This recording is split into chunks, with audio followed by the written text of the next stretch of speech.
ठीक है ना। तो चलिए लेट्स स्टार्ट क्वाड्रेटिक, लिखते चलो तो चीजें। बहुत सारा है सर सीक्वेंस सीरीज तो। अरे हो जाएगा सारा डिस्कस हो जाएगा सर, डिस्कस नहीं सॉल्विंग की बात कर रहे थे। हाँ, हाँ सर। दो चीज तो हो गई, प्रीवियस ईयर का ही 50 क्वेश्चन है। हो जाएंगे, अरे बहुत छोटे छोटे से, फटाफट ओरली कर लोगे। आओ लिखो। Now general form of the quadratic equation क्या होता है, समझते जाना, कॉन्सेप्ट चीजें बहुत सारे इंपॉर्टेंट है, ठीक है। General form of a quadratic equation is ax square plus bx plus c equal to 0 where x is a variable in which the equation is given to you, a b c are constants which do belong to complex numbers, a b c belonging to complex, complex का मतलब है real numbers भी आ गए इसमें, ठीक है ना। And a not equal to zero, ठीक है ना। अगर ए जीरो हो जाता है तो वो क्वाड्रेटिक नहीं बचेगा, तो for a quadratic A should be non zero, okay, first point. Second, अब क्वाड्रेटिक के दो रूट्स होंगे, ठीक है। क्वाड्रेटिक के कितने रूट्स होते हैं, दो रूट्स होते हैं जो इस इक्वेशन को सेटिस्फाई करते हैं ना। रूट किसको बोला जाता है, जो वैल्यू ऑफ एक्स, ये छोटी छोटी चीजें मैं रूट डेफिनेशन नहीं लिखवा रहा हूँ, what is the root, value of x which satisfies the equation, okay. और कितने रूट्स होंगे, जितनी डिग्री होती है उतने रूट्स होते हैं, मेड भी रियल और कॉम्प्लेक्स, ठीक है ना, ओके। नेक्स्ट, अब वैल्यू कैसे निकालोगे, तो हमने एक श्रीधराचार्य फॉर्मूला पढ़ा था 10th में, ठीक है। तो एक्स की वैल्यू क्या होती है, minus B plus minus under root of D by two है, where D is called as the discriminant, which discriminate in the terms like the root will be real, है ना, और कॉम्प्लेक्स, है ना, वो डी बताएगा रियल होंगे या कॉम्प्लेक्स रूट्स होंगे, ठीक है। ओके, नेक्स्ट, सेकेंड पॉइंट तक क्लियर है। थर्ड पॉइंट आ जाओ। अगर डी पॉजिटिव है तो दो रूट्स होंगे which are real and distinct. अगर डी इक्वल टू जीरो है तो एक रूट होगा और उस रूट की वैल्यू होगी माइनस बी बाई टू है। अगर डी लेस देन जीरो है तो कोई रियल रूट नहीं होगा। एग्जाम्पल के लिए अगर हमने क्वेश्चन दे लिया, ये डिग्री 7 का क्वेश्चन है, ठीक है ना, तो डिग्री 7 का क्वेश्चन है तो उसके रूट्स कितने होंगे, 7 होंगे, लेकिन सोल्यूशन क्या होंगे, सोल्यूशन दो ही सोल्यूशन है, वो रिपीटेड नहीं लेते हम। x is equal to 2 and 1 are the solutions, but if anyone is asking you there are 7 roots, 2 solutions and 7 roots। ध्यान रखना, बार बार ये क्वेश्चन जेई में ऐसे आता रहता है, किसी में भी यूज कर सकते हैं ना चैप्टर में। तो सोल्यूशन रिपीटेड नहीं होता है, different solutions and roots can be identical, okay. Yes sir.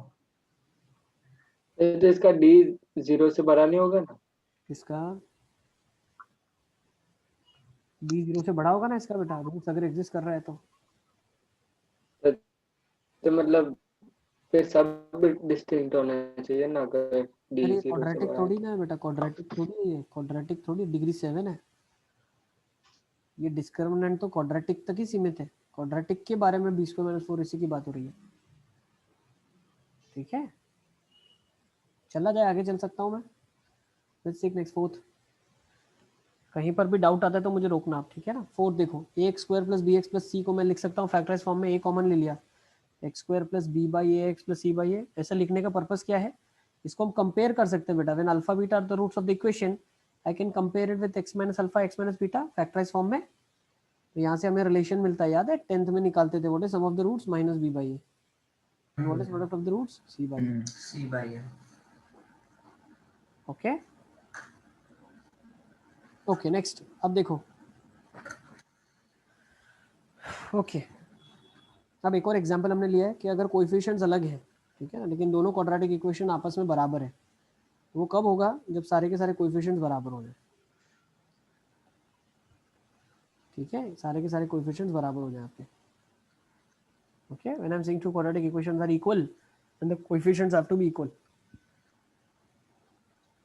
Sir अगर एक ही वैल्यू पे दोनों इक्वल हुए तो, किसकी वैल्यू पे, एक्स की एक ही वैल्यू पे दोनों इक्वल हो तब, एक्स तब की नहीं हर बोल वैल्यू पे सकते। दोनों इक्वल होंगे बेटा, हर वैल्यू पे, हर वैल्यू पे। अच्छा, क्यों पता है, ये देखो सिंपलीफाई फॉर्म में क्या होगा, a1 minus a2 times X square होगा plus b1 minus b2 times X plus c1 minus c2 is equal to 0। Quadratic zero होने के लिए क्या होना पड़ेगा, इसको जीरो होना पड़ेगा, इसको भी जीरो होना पड़ेगा और इसको भी जीरो होना पड़ेगा, सभी को जीरो होना पड़ेगा। नहीं सर, मैं पूछा था अगर एक ही वैल्यू पे 0 हो तब तो नहीं बोल सकते ना। एक ही वैल्यू पे जीरो हो मतलब वैल्यू के ऊपर डिपेंडेंट ही नहीं है बेटा ये, मतलब x इक्वल टू 2 पे ये दोनों इक्वेशन बराबर हो गई तो मतलब बोल तो नहीं सकते ना कुछ भी कि ये दोनों इक्वेशंस नहीं तो इक्वल उस है केस या में नहीं। तो अलग अलग इक्वेशन के दो रूट होते थे ना भाई, ये भी 2 से पास हो जाए, ये भी 2 से पास हो जाए, ऐसा जरूरी थोड़ी ना। जो हाँ हर हाँ वैल्यू के लिए बराबर होगा वो क्या होगा, इसी को ओवरलैप कर रहा होगा, बिल्कुल इसी हाँ। को बेस कर रहा होगा, है ना। हम्म। सर एक मिनट नेक्स्ट क्या हुआ, सर क्या हुआ? सर वो पीछे एक मिनट करो ना सर। ये दूसरा वाला स्टेप क्या है sir? A x square plus B x plus equal to a into x minus alpha x minus beta. ये वाला, हाँ ये फैक्टराइज फॉर्म में लिखा है, एलसीएम ले लेंगे इसका, फिर ये उचक के इधर चला जाएगा। सर तो अच्छा, मतलब पहले में हमने ए को कंसीडर ही नहीं किया, सीधा ए को मतलब उसका अभी कंपेयर कोफिशिएंट होगा। वन ही रखा हमने अभी के हाँ लिए। नहीं नहीं नहीं, ए से डिवाइड करने के बाद ही कंपेयर होगा ना दोनों, क्योंकि यहाँ से जो निकलेगा वो एक्स स्क्वायर निकलेगा, और यहाँ पे एक्स स्क्वायर होना चाहिए ना, तो बनाते थे ना ऐसे, भूल गए क्या आप? अच्छा हाँ 10th में कैसा करते थे आप? देखो मैं बताता हूँ क्या होता था। A x square plus B x plus C is equal to 0 quadratic होता था। फिर हम क्या करते थे, ए से डिवाइड करते थे, तो ये बन जाता था X square plus B by A X plus C by A divide yes. By A. फिर हम इसको कंपेयर करते थे, if the roots are alpha and beta, this can be written X minus alpha into x minus beta. तो open करते थे X square minus of alpha plus beta into X plus alpha beta. फिर यहाँ से compare होते थे ना coefficients, हाँ सर याद आ गया। Yes sir. वही कर रहे हैं, ठीक है। तो आपने वो ग्राफ बनाया था, वो एक किसका बनाया था?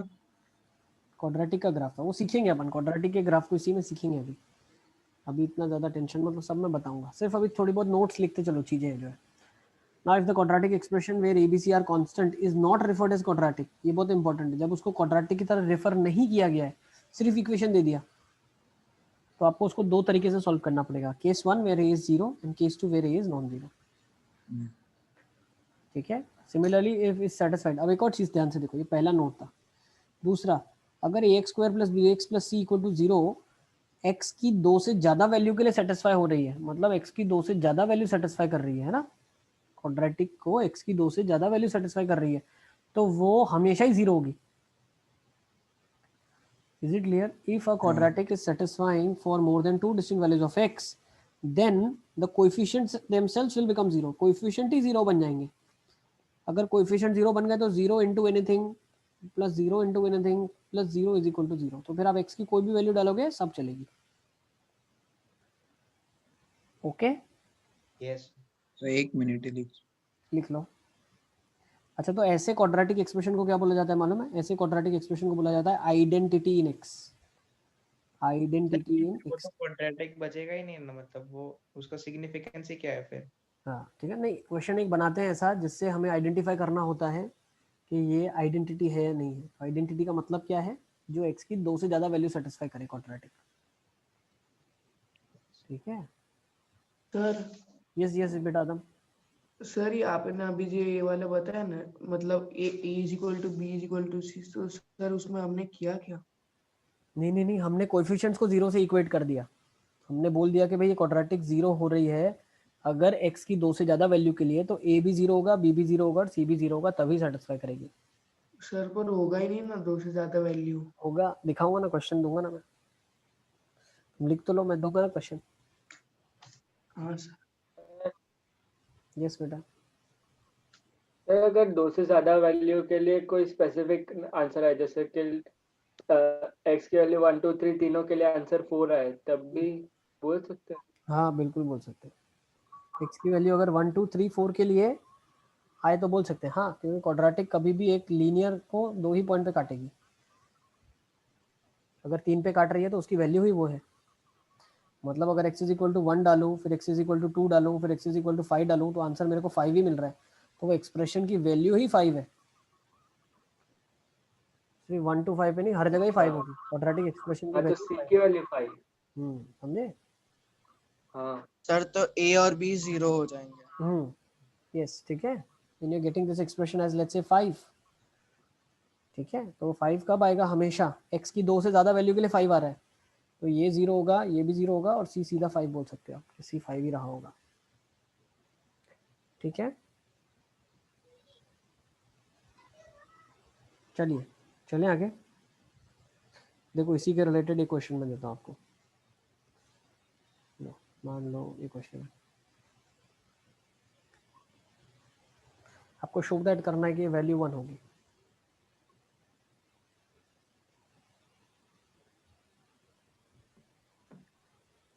सर x की जगह माइनस है।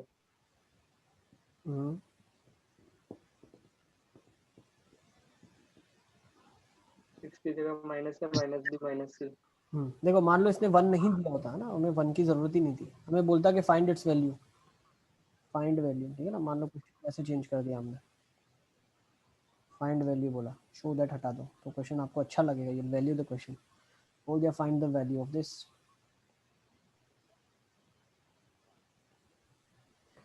Find the value of this expression. तो अब इस एक्सप्रेशन में अगर मैं x की जगह पे माइनस ए डाल देता हूँ तो क्या कन्वर्ट हो जाएगा, b माइनस ए, c माइनस ए, सेम स्टोरी, 1 बन गया, plus 0 c minus of b, ये वाला एक्सप्रेशन 0, ये वाला एक्सप्रेशन 0, तो क्या आ गई वैल्यू 1 के बराबर आ गई। 1। फिर x is equal to minus B डालोगे तो भी 1 आ जाएगा, x is equal to minus C डालोगे 1 आ जाएगा, तो इसकी वैल्यू हमेशा क्या होगी, 1 होगी। Is it clear? पर हम क्यों डाल रहे हैं x की वैल्यू b और मतलब माइनस a और माइनस b? क्योंकि उसके ऊपर ही तो एक्सप्रेशन 0 बन रहा है, दिख रहा है ना, एक्सप्रेशन 0 बनेगा और ये वैल्यू 1 को जाएगी। मतलब कोई भी ऐसे वैल्यू डाल के देख सकते हैं। हाँ यही करना है, क्वाड्रेटिक में बहुत सारे क्वेश्चंस में आपको वैल्यू डाल के देखना पड़ेगा और आइडेंटिफाई करना पड़ेगा कि हाँ यार 2 रूट तो मैं देख पा रहा हूँ, 3 रूट मैं देख पा रहा हूँ आंखों से, वैल्यू 0 1 2 डाल के, ठीक है ना। यस यहाँ पे थोड़ा सा नंबरों के साथ खेलने वाला चैप्टर आ गया ये, ठीक है ना। You have to identify. Okay, तो आपने आइडेंटिफाई किया कि minus a minus b minus c डाल रहा हूँ, एक्स की 3 वैल्यू और आंसर मुझे 1 ही मिल रहा है, इसका मतलब ये एक्सप्रेशन का वैल्यू ही 1 है, value of this expression. Is it clear? आ जाओ, चलो ये क्वेश्चन हो गया, अब आगे चलते हैं, थियरी थोड़ा और देख लेते हैं। जैसे देखो ये लिखा है, if alpha is the root of this then express this expression as a linear expression of alpha.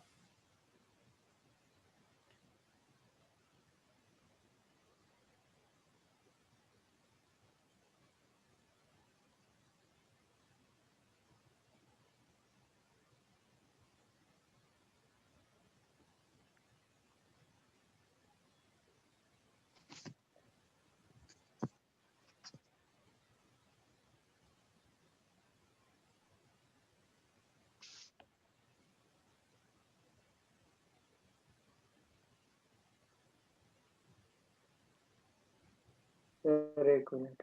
तो ऐसे क्वेश्चन को करने के पीछे लॉजिक क्या होगा, सबसे पहले हम अंडरस्टैंड वो करेंगे। देखो बेटा अल्फा इसका रूट है, तो सर अल्फा एक इसको मिनट। सेटिस्फाई करेगा, तो बोल सकते हैं अल्फा हाँ square plus yes 3 alpha plus 5 equal to 0 है। तो ये क्वाड्रेटिक 0 के बराबर है, तो अगर मैं इस डिग्री 4 को इस डिग्री स्क्वायर 2 से डिवाइड करता हूँ, बहुत ध्यान से समझना, degree 4 when I divide this with degree 2, तो यहाँ पे एक डिग्री 2 का एक्सप्रेशन बनेगा और यहाँ पे कुछ लीनियर बनेगा या कांस्टेंट बनेगा रिमाइंडर में। You are getting this? Yes. There is a polynomial px of degree 4. This is divisor जिसको qx बोला जाता है या px बोलते थे, और क्या बोलते हैं डिवाइजर को, क्या देते थे आप नाम? Full. gx ले नहीं. लो, gx ले लो, मान लो चलो, है ना। क्वोशंट को qx बोलते थे, रिमाइंडर को rx बोलते थे, याद है। तो px लिखा जाता था gx into qx plus r x plus r of x. Now at alpha, alpha के ऊपर क्या हो रहा है, this divisor that I am dividing with, this is 0, so 0 into anything is 0, तो ये रिमाइंडर बचेगा सीधा सीधा px 10 अल्फा प्लस 11। और वो ये लीनियर ही बचेगा। Is it clear? अच्छा उसको स्क्वायर करके भी कर सकते हैं ना, उसको ये फॉर्म में बना देंगे। स्क्वायर करोगे लेकिन फिर क्यूबिक वाला टर्म बैलेंस होगा कि नहीं होगा, कैसे पता? वो क्यूब वाला, अच्छा हाँ तो हमेशा यही हम फॉलो करते हैं, ऐसा हमने कॉम्प्लेक्स में किया था, भूल गए क्या आप लोग? हाँ सर वो याद है किया था। Yes sir. जब आपको कॉम्प्लेक्स की वैल्यू दी होती है 1 प्लस 4 आयोटा, तो हम z minus 1 equal to 4 iota दोनों साइड स्क्वायरिंग करते हैं, तो क्वाड्रेटिक इन z निकाल लेते हैं जो 0 के बराबर होगा, और डिग्री 4 को डिग्री 2 से डिवाइड करते हैं तो लीनियर आता है। सर इसमें एक डाउट है सर। यस बेटा। सर वो alpha square plus 3 alpha plus 5 की वैल्यू पहले से ही 0 है, तो हम उसको डिवाइड ही कैसे करेंगे किसी से हम भी? पहले हम 0 बोल नहीं रहे हैं, पहले हम इसे डिवाइड कर रहे हैं और फिर दोनों साइड हमने अल्फा डाला, हम्म ठीक है। चलिए चलें आगे। -2 अल्फा -1 नहीं 10 alpha plus sir 11 10 alpha plus 11 10 alpha plus 11 yes correct ठीक है ना डिवीजन कर लो 10 अल्फा प्लस 11 आ जाना चाहिए